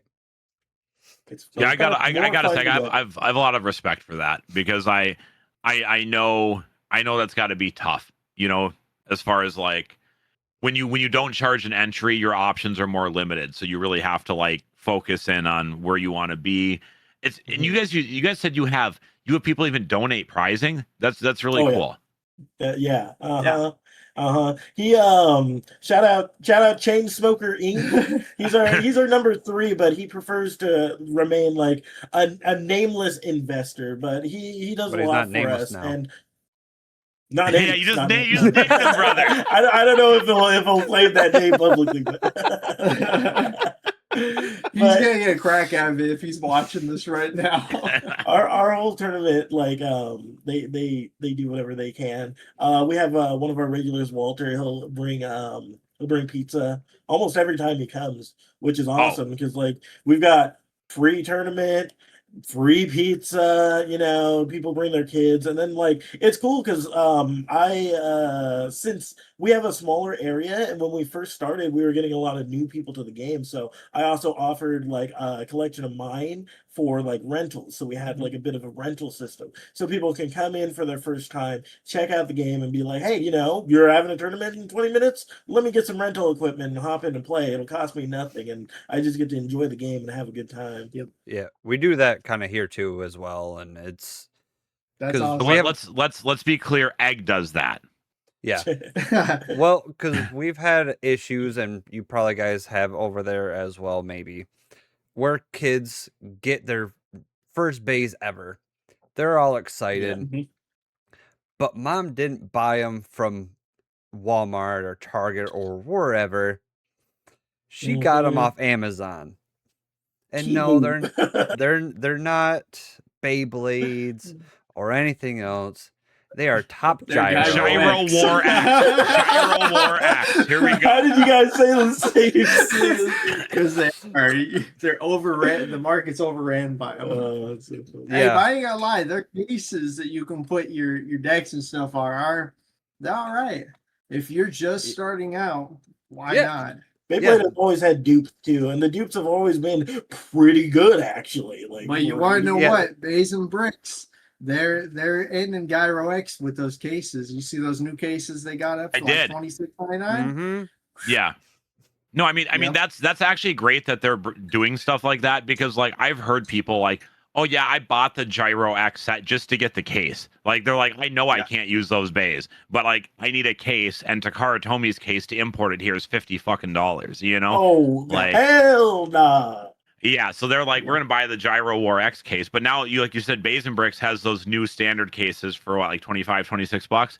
That's a pretty good deal for somebody who's just starting and kind of just wants kind of a basic Nice, case high to carry some of their. quality. Yeah, like it's dope. It's I It wish may not you know. be. Go I was ahead. gonna say it may not be like Beyblade X brand or Hasbro, a main It don't- the brand. brand It may don't not be really matter. licensed, but I mean it's Yeah. a They get good the job done. quality case. Yeah, it'll get the job done. It's cheap. You can get it at a trustworthy website. Why not? Just don't use the base. As far as yeah, well, Exactly. this new one on Bays and Bricks cake is just a standalone case. No, I think we were and still it's- talking about Gyro X or Top Gyro. Oh Oh no. no. Oh, I missed the- that conversation.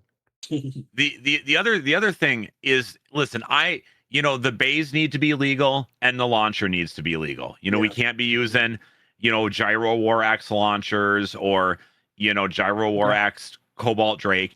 But as far as like what case they have their stuff in, like what kind of handle they have on their launcher, if they Mhm. have like a little like grip on the end of their ripcord, Yeah. like all that, I like all that stuff. I think it's cool and neat. Yeah. You know what I'm Mhm. saying? Uh-huh. Creativity. And Yeah. and why would I love ever that. shame someone for the brand of case they carry their Beyblades in? Right. All you're trying to Oh, do is yeah. stop your Oh, Beyblades that's from what getting that is. banged up. Like, could you Where's imagine? your Gucci case, bro? Yeah, could you imagine being such a wiener that you shamed people because they didn't have the official Takara Tomy case and instead had like one they'd made themselves or one they got third party off Amazon? Like, If you make your own I'm case, sure that's there's way somebody out cooler. there. I'm sure there's somebody out there, but I would not want to be that person. I mean, Now, we have a guy guys, we're- here that uses a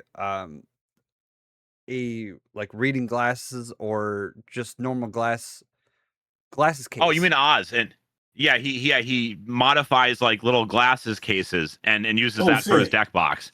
Yeah, And it I works. think we have a player that does that too. Something like that. We have some very interesting deck boxes. Yeah. Oh, That's I've very seen interesting. everything from like the 3D printed stuff you'd expect to some of the official TT like kind of like cheap plastic ones. We see the glasses cases. I've seen people turn like a fat pack box from Magic into just all sorts of crazy stuff. Some My people first use couple like of tournaments, tins. I just had my fanny pack, and I would just keep them in there, and I just like Oh my dump God. them onto the little tray, So- and so then I was like, that's "Oh, people are serious about this." I got one of those. See, so we had found these a little while back. These little fanny those are packs, sick. That's right? actually sick. But it's got 3 slots in there for your deck. Oh, that's sick.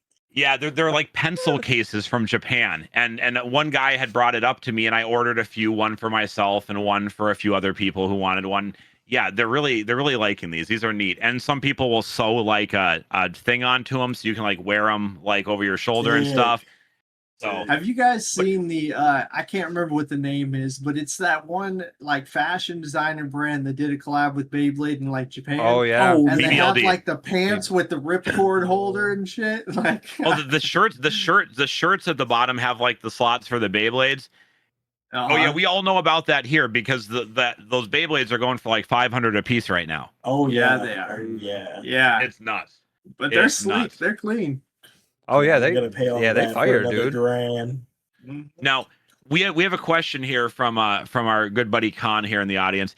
He wants to know if y'all have been paying attention to the updates that'll be happening to the Rare Bay Get Battle on July 9th. Have you guys heard about that? We have our buddy who does all the rare bays. He's our Pegasus supplier. But outside of that, Pegasus. I don't really play. I know that you play a bit, right? What? The Gotcha. Get Bay? Yeah. No. Okay. We are uninformed. What is the next Okay, Get so Bay? so what you guys are saying is essentially both of you funnel all your codes to your buddy, and then he kind of handles that for the three of Yeah. Yeah. Uh-huh. you. Okay, Hey, that, let me be your that buddy makes then. sense. And I actually just won an AP off of one of those little gambles He with them. did. He did. see, that's going to be crazy. great. Now you just have to wait till November until they want to ship it. wrong. Luckily, this was like last month, so Oh, so it's gonna come in the July wave? cutoff. Yes. Yeah. Okay. So- Good. That's So this guy's gonna have probably by next tournament his AP and his shark scale. And he well. You didn't pay don't. You full don't have price a for shark either. scale. I don't have a shark scale. I also don't I have would a have shark never scale. guessed that. I would have never guessed that. No. That's Okay. wild. Could you guess our decks? Can you guys take a shot Okay. and see what Okay. we So hold play? on. So okay, we can do that. But neither of you guys have AP or shark scale right now. No. Okay. Ooh. I don't even have Bullet Griffin, bro. All right, Wizard Rod for sure. NorCal Yeah, special. definitely.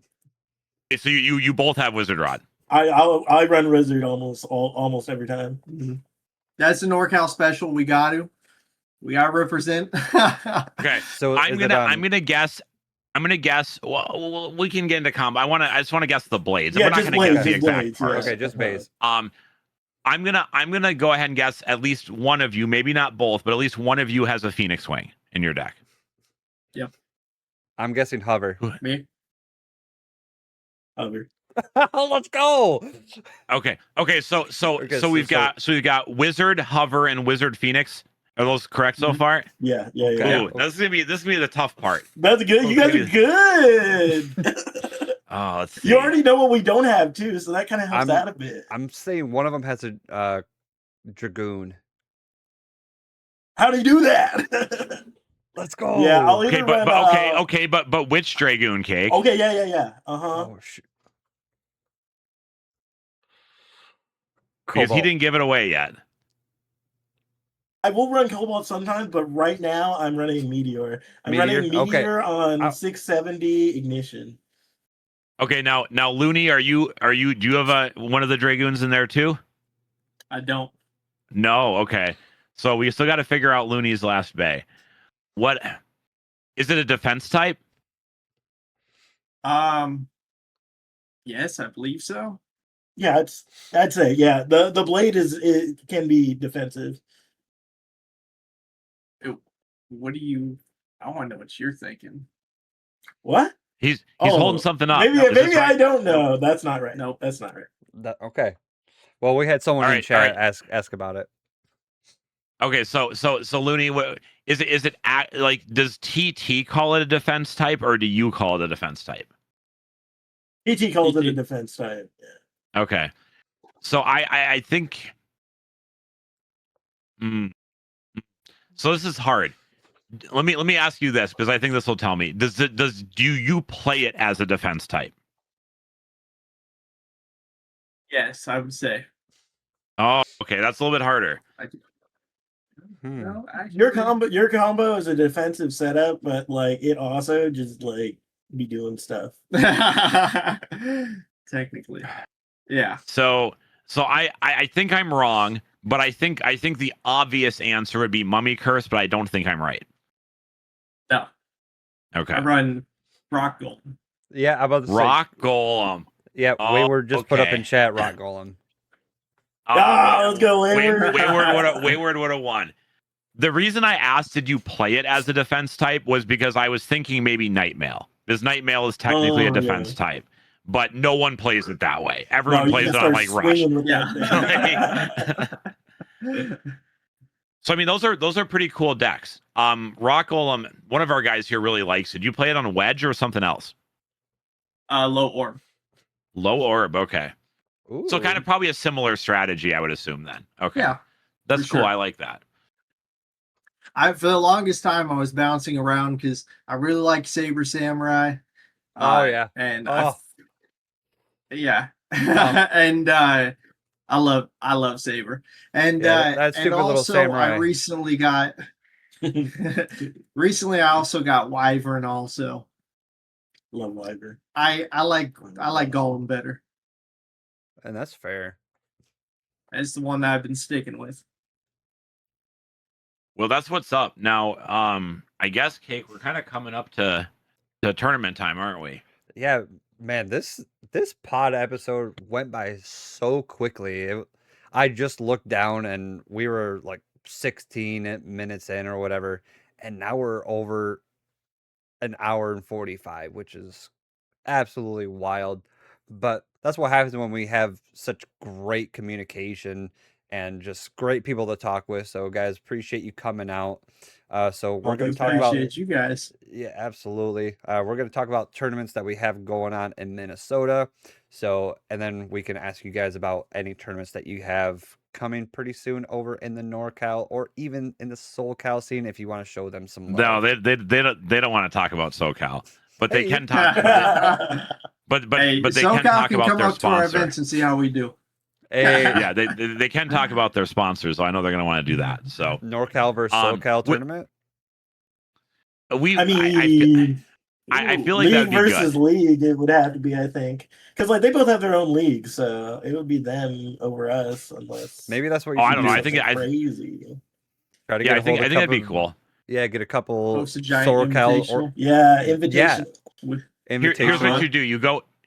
You go on YouTube, and then you go to Jacob Palm's channel and you send him a DM and be like, you know, you guys in SoCal aren't real men. You won't play NorCal, you know, in a North versus South showdown. You know, No, that's Bet you funny. We'll won't. just set them up because we're not part of the league. So yeah, go fight the league, and then we'll just watch. There we go. That's always like kind of a fun way to see if you can get people to do something if they're kind of him and Han. Oh, you're not a real man. You won't step up. You know, like You don't have hair on your chest. or their cojones either. So real quick, I'll do the Minnesota stuff and we'll get to you guys and your events. And then I know you guys wanted to do a couple shout outs and we'll make sure to hit those too. So real quick, this weekend we have Next Spin Volume 4 at Maplewood Mall. I'm not going to go over the start times. It's full. It's full, guys. If you want to try to get in, there's usually a drop or two the morning of, but you're going to have to be on top of it. But yeah, noon doors, 1 start time, $5 entry. Y'all know how Wayward does. Yeah, but it's full. It filled up within a minute, like they talked about earlier. So Wild. unless you're camping out Monday morning at 6 a.m., maybe you get a spot, but honestly, probably not. I got an event the following weekend, June 27th. Kraken hits 4 p.m. doors, 5 p.m. Start time, $10 entry. Ranked. This will probably be the last time I ever run ranked. There's some reasons behind that, but there's gonna be more conversation in the community going forward about the reasons and what may happen instead. So that's gonna be cool. Y'all know how we do 64 player cap. Get signed up. Yeah, I mean the last one capped out. I assume this one will too. And then we got July 4th after that, so there's nothing going on. A bunch of us are gonna be in Chicago the following week, so there's nothing going on. Some of us, the 17th, are going to IzzyCon, but there's a chance someone may be running an event that day. I don't want to say anything yet because I'm not sure who or what exactly, and I don't want to put anyone on the spot, but maybe someone who's not going is going to try to find a way to run something. We'll have to see, but keep your eyes open for that.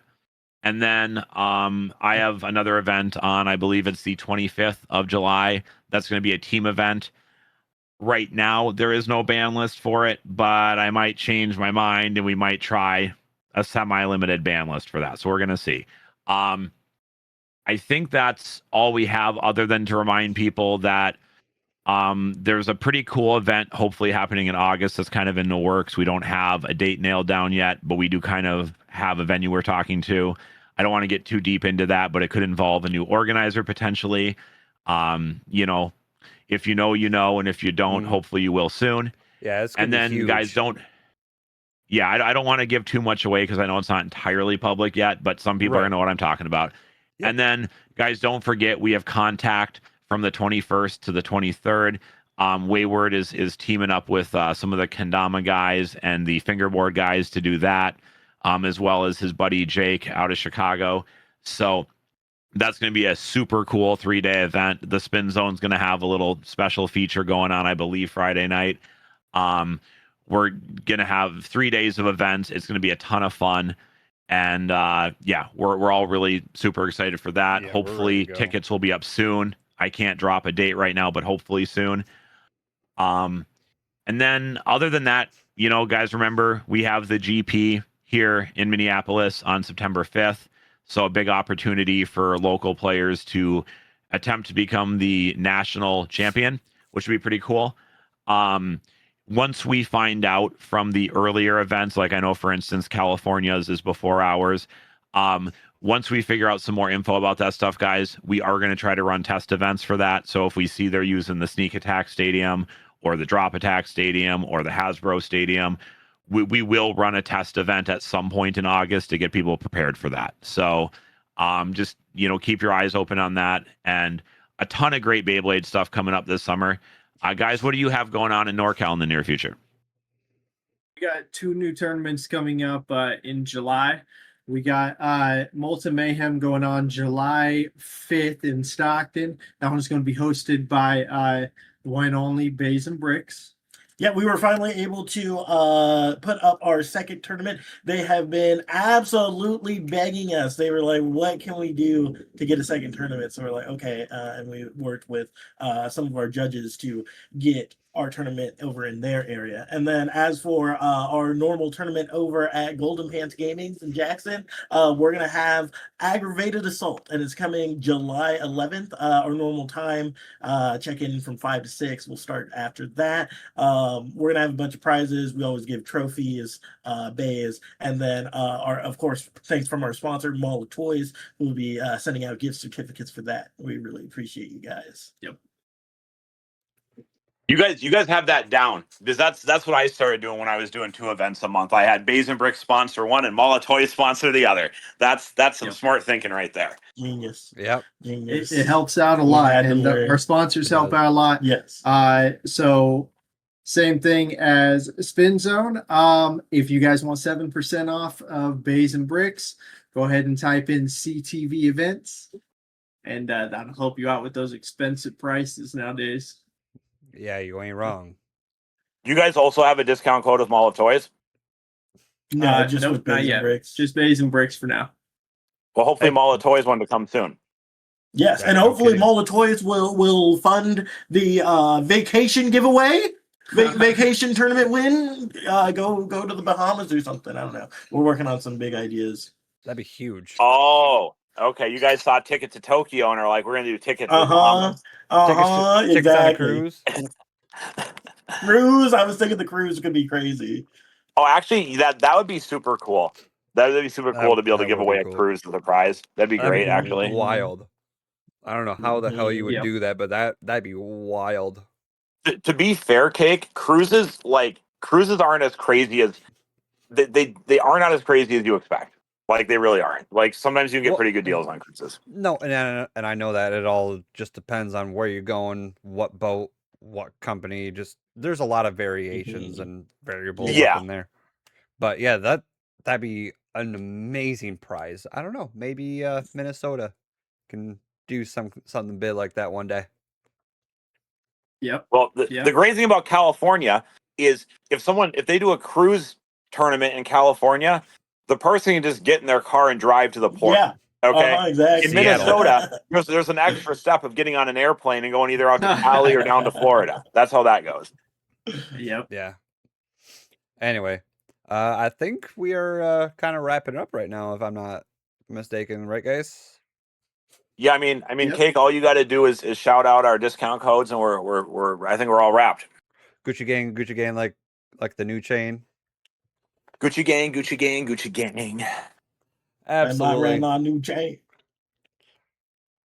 And then get an accessory and whip one of the shark scales attached to it and be a lot more expensive. Shark scales are very expensive now. Anyways, Yeah, Cake, shout out those discount codes. Absolutely. Guys, same thing, just like an amazing guest. Go to basinbricks.com, use code SPINZONE at checkout, and also go to Mala Toys and then use code SPINZONE podcast at checkout for some discounts on both those websites as well. But much love for Looney and Casual for coming out today, taking time out of their busy schedule and coming out, talking Thank about you that for having us. NorCal Yep. scene. So thank you guys so very much for everything. And this was such a great time. So thank you guys so very much.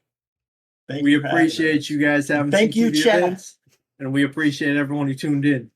Yeah, absolutely. And again, big shout out for Looney for making our amazing poster that he made up just for us. Of course. I'm definitely gonna be making it rain up in Chicago with those flyers and I definitely Making love it that. That's right. Hey, that's what's up. That's what's up. All right, guys. Thank you guys so very much for listening to this episode of the Spin Zone podcast. Up until next time, so long. Stay safe out there. Have a great and awesome rest of your day, guys. Take care and much love, guys. Bye.